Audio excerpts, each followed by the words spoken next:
तो महायुद्ध 26वें दिन भी जारी। हम आपको 4 बड़ी खबरें बता रहे हैं। इजराइल ने ईरान पर बड़ा हमला किया है। इजराइल का ईरान पर यह बड़ा हमला हुआ। ईरान के बुशर परमाणु प्लांट पर यह अटैक किया गया है। प्रोजेक्टाइल परमाणु संयंत्र से टकराया है। यह बड़ी खबर है। हमले के बाद न्यूक्लियर रेडिएशन का खतरा पैदा हो गया है। कुवैत ने सेफ्टी गाइडलाइन भी अपने नागरिकों के लिए जारी कर दी है। रेडिएशन की स्थिति में घरों में रहें, यह कुवैत की तरफ से यह गाइडलाइन जारी की गई है। मिडिल ईस्ट के देशों में इस रेडिएशन के फैलने का डर है और इसे देखते हुए ही ये गाइडलाइन जारी की गई। लीकेज होने पर मिडिल ईस्ट के कई देश इसकी जद में आ सकते हैं। पीने के पानी का बड़ा संकट भी खड़ा हो सकता है। हालांकि IAEA की तरफ से कहा गया है कि उससे रिएक्टर को कोई नुकसान नहीं पहुंचा है, इसलिए फिलहाल रेडिएशन का खतरा नहीं है। इस बीच खबर है कि ईरान के ताबड़तोड़ हमले हो रहे हैं। ईरान के हमलों की 28वीं लहर हुई है। इजराइल के कई शहरों में ईरान ने बम बरसाए हैं। बहरीन, कुवैत, जॉर्डन में भी ईरान के मिसाइल और ड्रोन जाकर गिर रहे हैं। इजराइल के कई शहरों को निशाना बनाया है ईरान ने। सिर्फ इजराइल को ही नहीं, बल्कि मिडिल ईस्ट के कई और देशों को भी उसने टारगेट किया। एक साथ मिसाइलों की बौछार। यह है ईरान का ताबड़तोड़ अटैक। इजराइल पर ईरान का यह बड़ा हमला हुआ है। बेरशेबा में ईरान ने यह मिसाइल अटैक किया है। बेरशेबा में यह अटैक हुआ है और उसके अटैक के बाद ये देखिए, वहां पर आसमान में उठता ये काले धुएं का गुबार आपको नजर आ रहा होगा। ईरान इजराइल के कई शहरों को टारगेट कर रहा है लगातार। हमारे साथ 2 खास मेहमान डिफेंस एक्सपर्ट इस पर जुड़े हुए हैं। कदम शुक्ला हमारे साथ हैं, एयर वाइस मार्शल हमारे साथ OP तिवारी सर हैं। OP Tiwari sir, Bushehr nuclear power plant को अटैक करना ये क्या बताता है? हालांकि IAEA ने कहा है कि कोई खास नुकसान नहीं पहुंचा है, रेडिएशन का खतरा नहीं, लेकिन ये पिछले 20 दिन के अंदर ये दूसरी बार ऐसा हो रहा है। देखिए प्रत्युष, एक इंडिकेशन है कि हम कुछ भी कर सकते हैं, लेकिन जहाँ तक बुशेर न्यूक्लियर प्लांट के बारे में बताना चाहूँगा, ये रशिया ने बनाया है, काफ़ी पैसे खर्च किए हुए हैं। ये पीसफुल पर्पज़ के लिए है। जो ज़्यादा थोड़ा कंसंट्रेट होता है उसका स्टोरेज नीचे है, लेकिन ऊपर वाले में जहाँ डैमेज हो सकता है वहाँ से यूक्रेन हेक्साफ्लोराइड है, जिसके इंडिकेशन से जो अगर स्प्रेड अगर हुआ, मैं तो वर्स्ट सिचुएशन के बारे में डिस्कस कर रहा हूँ, अगर स्टक हुआ तो यहाँ पर डिसैलिनेटेड जो वाटर है, पर्टिकुलरली कुवैत में, कतार में और बहरीन में सबसे ज़्यादा परेशानी यहीं पर होगी, बिकॉज ये पूरे देश है उसी पानी के ऊपर डिपेंड करते हैं। हाउवर सऊदी अरबिया, ओमान में और UAE में भी होगा, लेकिन उनके पास कुछ अलग सोर्सेज हैं जिससे वो बच सकते हैं। लेकिन ये इंडिकेशन एक माध्यम दिया जा रहा है, बिकॉज पहले भी ईरान ने एक इंडिकेशन दिया था और डराया था इन देशों को कि अगर इस युद्ध नहीं रोकता, अगर हटते नहीं है तो हम डिसैलिनेटेड प्लांट्स डिस्ट्रक्ट करेंगे, जिससे पानी की कमी होगी। या पानी की कमी होगी तो जनता सारे मतलब तबाही मच जाएगी। अब ये जो डैमेज है कर सकते हैं, अब करना चाहते हैं, क्या नहीं करना चाहते। IAEA की तरफ से जो परमाणु ऊर्जा एजेंसी है, इसने साफ साफ कहा है कि रेडिएशन नहीं हुआ है और उस रिएक्टर पर वो प्रोजेक्टाइल नहीं गिरा, उससे कुछ दूरी पर गिरा, लेकिन इससे रूस भड़क गया है।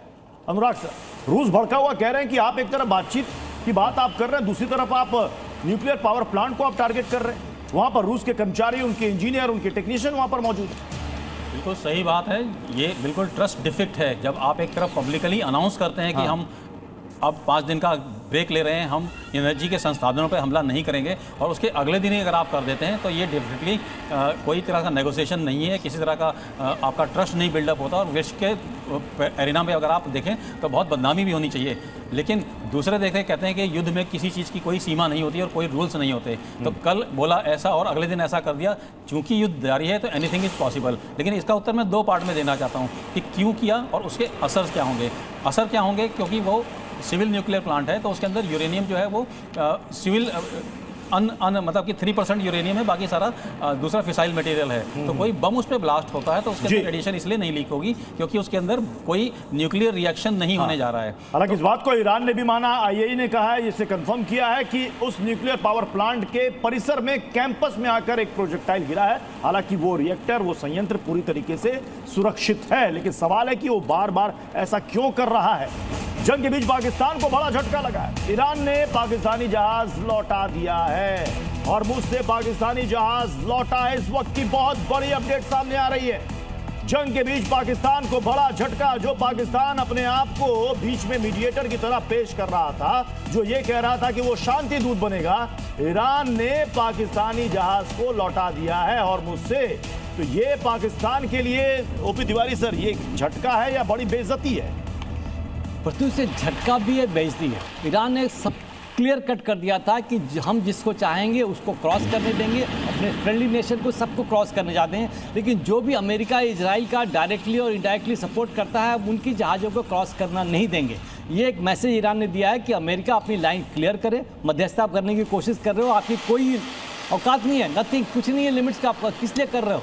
ये जो है ये बहुत बड़ा झटका है, क्योंकि उनके पास बहुत ज़्यादा तबाही हो रही है उनके देशों में, उनके पास कोई रिजर्व कोटा नहीं है जिससे काम चल सके, और ऐसी सिचुएशन में ईरान ने लौटा दिया है। और ईरान के साथ पाकिस्तान के क्या संबंध हैं उनको तो उनके सामने कुछ करना पड़ेगा, तभी ईरान करेगी, और जनता को ध्यान रखना चाहते हैं। तो ईरान को क्लियर कट मैसेज एक दे दिया गया विश्व में कि आप बीच में मध्यस्थता में मत आओ, बिकॉज आप एक पार्टी हो, पार्टी हो आप। पाकिस्तान को साफ साफ है कि ज्यादा बीच में आप चौधरी बनने की कोशिश मत करो, ज्यादा मीडिएटर ना बनो।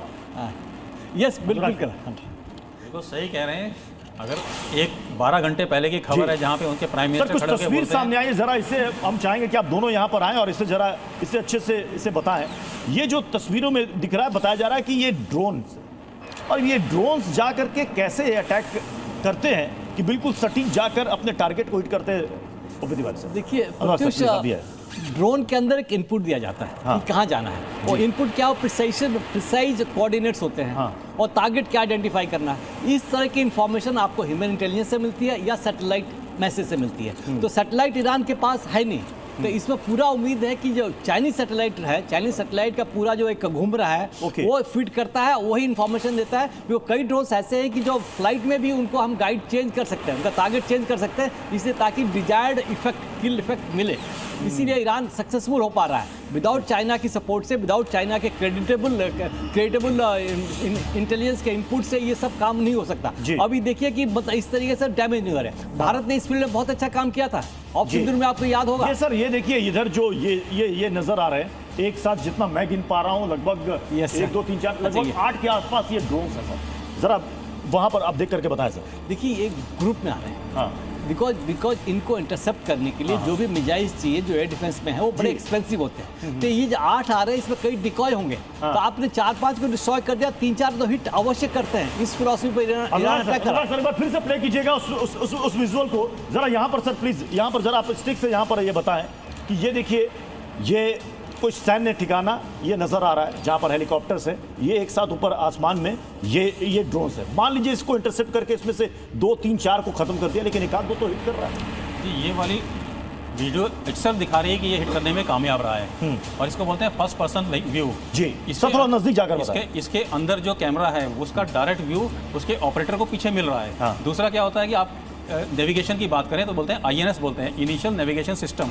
उसका काम क्या होता है कि जहां से वो स्टार्ट करता है उससे वो अपना रास्ता ढूंढने में कामयाब रहता है। अगर उसको प्री फेड यानी युद्ध से पहले के मैप दे दिए जाएं तो वो अपने ठिकाने पर पहुंचने में बिल्कुल कामयाब रहेगा। सेकंड थिंग इसमें आप देख रहे हैं कि ये इसको पहचानने के लिए जो हेलीकॉप्टर पड़े हैं इसको पहचानने के लिए वो ऑप्टिकल इमेज का उपयोग कर रहा है। इसका मतलब ये कि किसी सैटेलाइट को नहीं देख रहा, ना कोई रडार देख रहा है, वो सिर्फ इमेज को प्रोसेस कर रहा है। तो इसके अंदर एक छोटा सा कंप्यूटर लगा हुआ है, कंप्यूटर इमेज को प्रोसेस करता है। आप सोचिए कि कितना घातक हथियार है, कम खर्च में बना हुआ ये ड्रोन आपके करोड़ों स्वाहा कर सकता है, आपके एक बेस को कितना नुकसान पहुंचा सकता है, ये तस्वीरें ये बयां कर रही हैं।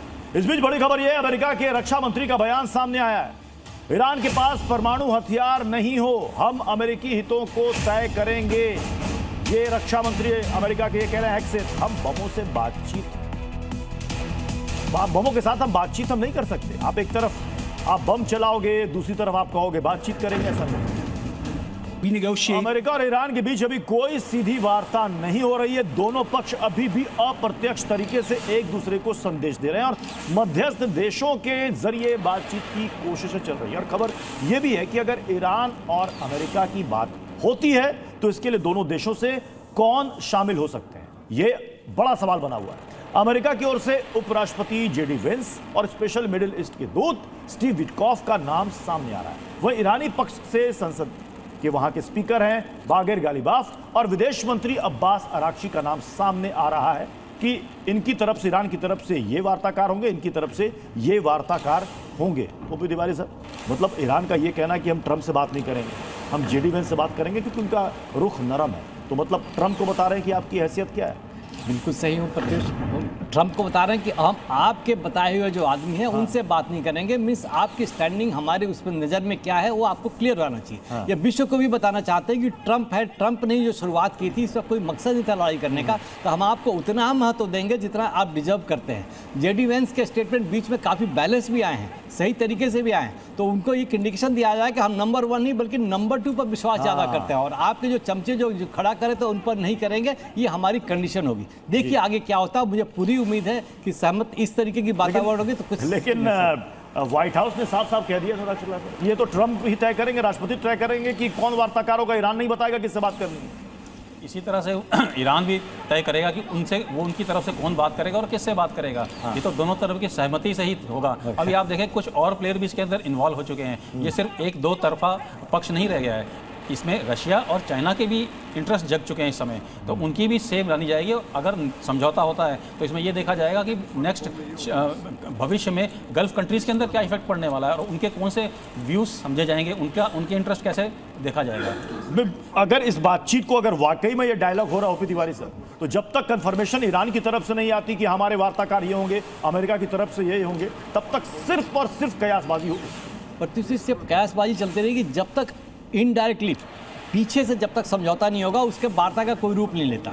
मुझे पूरी उम्मीद है जैसे कि अंदर से कुछ समझौता अवश्य हो रहा होगा तभी वार्ता का रूप लेगा। वार्ता के बाद हम समझें कि कुछ अलग प्रभाव होगा, ये गलत है। बिकॉज जैसे अनुराग जी बता रहे थे कि चीन और रशिया का इंपॉर्टेंट रोल है। जहाँ तक रशिया का इन्वेस्टमेंट है, ये जो अभी बुरेस जो एयरपोर्ट पर न्यूक्लियर प्लांट पर कर रहे हैं वहाँ 3 बिलियन उसका इन्वेस्टमेंट है। रशिया की नाराजगी अत्यंत आवश्यक है, सब कुछ आवश्यक हो रही है। चीन भी परेशान है, बिकॉज चीन का सारा इनपुट, सारा ऑयल इसी रास्ते से जाता है, अभी भी जा रहा है, लेकिन रुकावट तो बहुत तगड़ी हो गई है, पूरा विश्व परेशान है।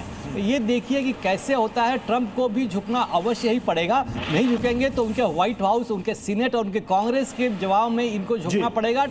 वाइस को ही आगे लाएंगे, उनको वाइस प्रेसिडेंट को ही आगे लाना पड़ेगा। तो चलिए वो पॉइंट कब आता है ये देखना पड़ेगा, जब दोनों पक्ष बातचीत की टेबल पर बैठे और ऑफिशियली अनाउंस करे कि हाँ सहमति बन गई है।